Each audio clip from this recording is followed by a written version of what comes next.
والعقلاء يعرفون أن الكبر جهل بالإنسان، حتى الأدباء حتى الشعراء. يقول القائل: عجبت للإنسان في فخره وهو غدا في قبره يقبر.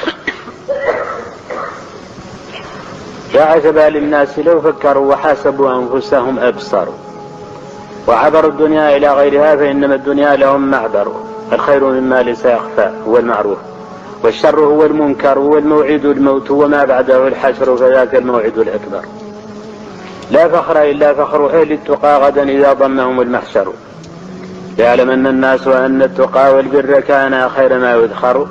عجبت للإنسان في فخره وهو غدا في قبره يقبر.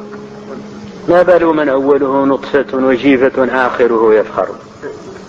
أصبح لا يملك تقديم ما يرجو ولا تأخير ما يحذر، وأصبح الأمر إلى غيره في كل ما يقضى وما يقدر.